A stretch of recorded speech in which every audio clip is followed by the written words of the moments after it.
Hey, my loves, it's been coming up a lot lately, what I do. And in a nutshell, what I do is I allow time, space, reality to stand still so that together we have the ability to access a memory, an imprint, an implant, if you will. Let's just say that that is a scar. In a system that didn't love for us to be authentic, didn't love for us to speak our truth, didn't love for us to stand for anything, these imprints can run very, very deep. And so the memory is recalled, and we go in and we essentially, hummingbird, hi baby.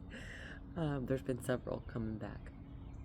We go in and we nurture those scars with love and with tenderness. We remember the version of us that went through it so that we no longer have to stay in that cycle of suffering, creating the same loop patterns, creating the same thing for ourselves, because every time that memory, that whatever I'm talking about, whatever memory is surfacing for you, every time that memory is recalled, we're taught to avoid it and dismiss it.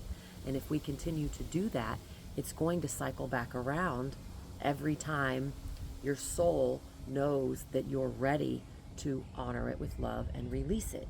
And when we release it, we surrender trying to control anything, we surrender with love, and we allow ourselves to be set free and to create new and to be authentic without fear, without control, without manipulation, just authentic expression with love and encouraging others to, what do you love to do? What lights your soul on fire? And so on this beautiful weekend of Mother's Day, it's not very often where we truly ask ourselves what we need. What do I need? And then sometimes we even feel guilty with saying, I just need to be alone. I need space right now to think about what this is. And I'm not saying that in an avoidance tactic. I'm saying space to be alone with yourself, with your thoughts, with your heart, to actually hear what it is that your soul is asking you to do. And so,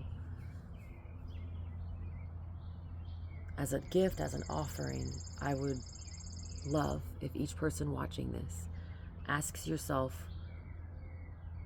what do I need in this moment? What's the worst thing that could happen? Nothing, or everything. And so you take those leaps of faith, or you take baby steps, little by little baby steps, because a lot of times leaps of faith can be terrifying. I will be the first to admit it. But if we take baby steps, we speak our truth. So often everybody thinks they know what we want, but we don't even, so often I'll ask people questions about themselves and they get offended because they think I'm trying to prod or dive deep. And I am, but I'm also saying, how well do we know ourselves? How well do we know what we want? How well do we know what we want and then know how to ask for it? And so I will go first. I'm ready to teach. I am ready for people who are ready to take the dive deep within. I was speaking with a friend, firefighter, and I have a lot of flowers that are going into my flower garden. And he said, you've got so many flowers, you might have to come do my yard. And I said, I love it so much. I said, my work doesn't require hours of me throughout the day. I said, but I strategically planned it that way because I wanted relaxing mornings. I wanted to be able to sit out on whatever day it is and enjoy my tea or my French press coffee.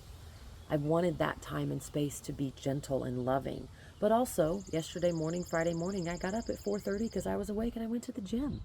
And so there is this beautiful where if my body is up, I can act. My body is well, so I can act. And I mean act out. And so that's another displacement is ask yourself honestly, where are you playing a character? Where are you playing a role to make somebody else happy? To make somebody else feel better about themselves when deep down you know that it's not serving. You know that the way you're acting isn't out of honesty. And yes, sometimes those situations and those conversations can be uncomfortable, but we can go about them with love and compassion. We can go about them with grace and tenderness. And so really getting to the bottom of what it is that we need and being honest with that space. Asking for what we deserve, asking, and some people even feeling like they deserve. That was a hard one for me, feeling like I deserve a better life. A better life really is what it is in a nutshell. Deserving happiness and fulfillment and success and wealth and abundance. Deserving to be paid a monetary exchange for what it is that I do. That was a really hard one for me. And speaking about it right now without the resistance makes me know that I've had a breakthrough, because even speaking those words a week ago kind of felt this like, ooh, resistance, shakiness in my body. And so I'm honored to have created Within by Jen, the masterclass, my teachings, the keys and the codes to unlock by following the path with faith, with full faith. Even though I couldn't see, I had to feel my way through everything. And as the beautiful feminine fully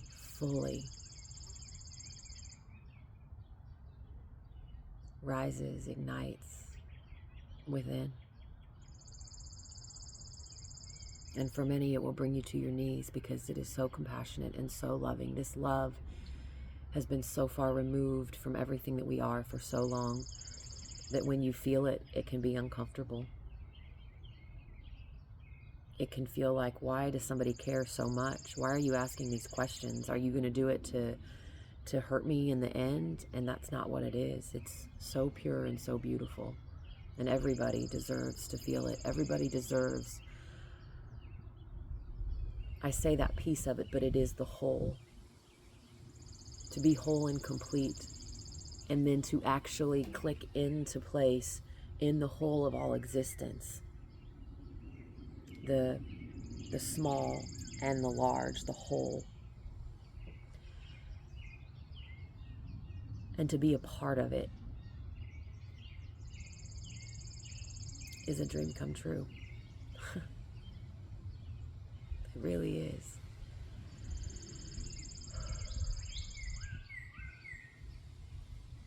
And so I'll leave us with one more thought. The mountain is our fear, our uncomfortability, our challenges, our fear of failure, our fear of not being good enough, our fear of not even knowing. The valley is our scars. The valley is the places where we have fallen in the past, and we hold it. We hold on to it like it's a condemnation. And so when you allow yourselves to go to both of it, in a feeling that's in the heart, how good would it feel to be free? How good would it feel to soar? How good would it feel if my dreams could come true? And allow yourself to go there.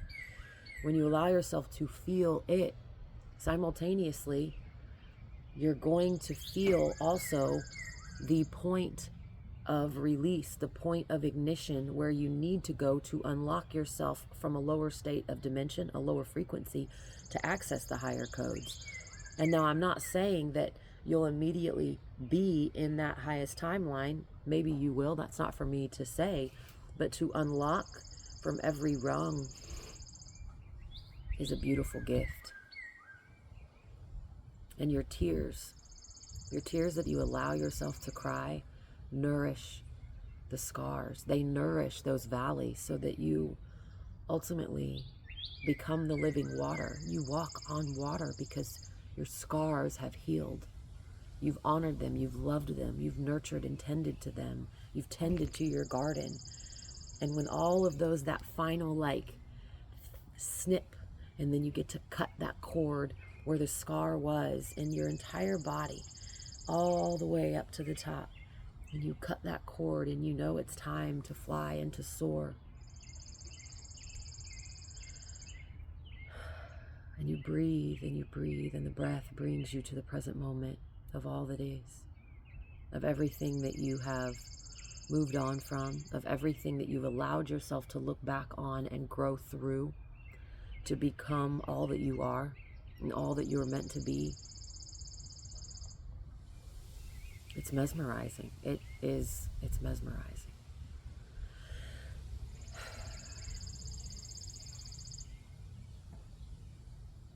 You become the living water, the Christos, the Sophia, the Yeshua, the marriage, the child, the rebirth, the renewal, the original codes. None of this is new. This is the original. This is the original blueprint.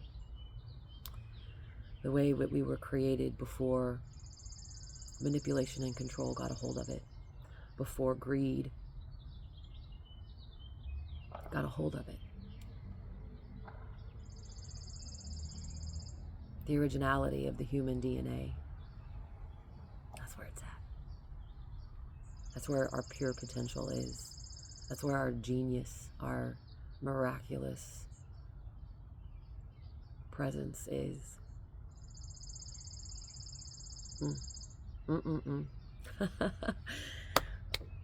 I love these flows when you don't even know what's going to come through and you just listen and you go. And I'll leave you with another thought, because if you've been here for a while, you know me. I like to share.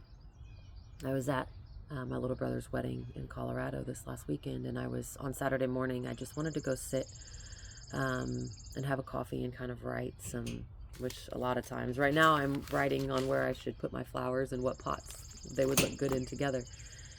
But I was writing and somebody came up and said, "Are you working on a Saturday?" And I said, "Well, it's just inspiration. I just allow when I feel the inspiration moving." And that's the turmoil that so many of us mistake it for. We mistake the inspiration as this like knot in your throat or this feeling that's tugging on your heart, where that is the breaking point. That is the meltdown. If you think about melting the ice around your heart, that is the breaking the barriers of the walls around your heart, so that inspiration can come in.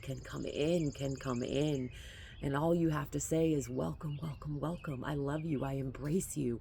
And yes, that transition can be a little discomforting if we've lived in a world of separation, if we've lived in a world of control and manipulation, which we all have. But a lot of times, some of them run a little deeper than others. There's no comparison. It just is. And so that is the moment. That is the moment of truth. Am I ready for new? And so I always bring something around. I have one right by my bed where if that inspiration hits, I can grab a hold of it and say yes. And you write it down, and then you consistently do that. And while you're doing it, that inspiration becomes life. That inspiration becomes full. And then as you're doing the process, you're getting the invitation little by little to show up in spaces that slightly make you uncomfortable. For me, it was public speaking. For me, it was being in front of people and kind of speaking my testimony and speaking my truth, and also standing for something. Because if you don't, you'll fall for everything. I've been there. I know what that feels like. It don't feel good. And so then standing up for something when your words might anger other people, but thankfully your words are allowing them to release their anger. They're releasing their confusion. They're releasing their self-doubt if they know that is happening. And so we're also creating space for others in the same way, in the same like-mindedness, to be you, be original. Dare to be different. Dare to be the trailblazer. And if you're watching this, you know it's you. You know who we are. You know the ones that are so different and so weird and so far out there. People think you're on drugs. Maybe you've done drugs. It doesn't really matter, but we've done things to cope. We've done things to numb. Mine was drinking and shopping. I've talked about it before. But we do those things to numb ourselves, to continue to play small, because we know that when we're authentic, we rock worlds. We rock our own first, and then we rock everybody else's, but it's in a good way. It's in a good way. And if anybody would sit down with us, they know that our hearts are pure. You know, if you're listening to this and you've made it to 44144, you know that I'm talking to you. the pure of heart, the loving, compassionate, the ones that care so deeply, that feel so deeply the renewal of the Sophia, of the divine feminine, is pure magic. It's pure blessing. Whatever term you want to put on it, it is. It is. And I'm not taking anything away from the divine masculine. But for the holy matrimony to happen, both rise in unison, in harmony, in coherence. Both are equal. And in that field of existence, the child that is us rises out of the ashes, out of the shallows. Yeah. All right, I'm gonna get to my garden. I'm gonna get to my garden. Yeah. I love you very much. I'm Jennifer Renee. This is Within by Jen. It's within each and every one of us. It always, always, always has been. I love you for who you are, for everything that you are, for everything that you've been through, and for everything that you've done. Because we're all worthy of that love. No matter what, right here, right now, sitting right here, right now, in the presence of all that is. I love you. We're united because we're family. Brothers and sisters all over the world. So if this message finds you, I'd love for you to leave a comment, because it does help these messages get to other people. Tell me what you've been going through. Tell me where you're from. Tell me what you're seeing. How, maybe tell us a loving, kind action that you've seen others do or that you've done. Let's open the conversation. Let's open the conversation. Yeah. I love you. I'll see you guys in the next video.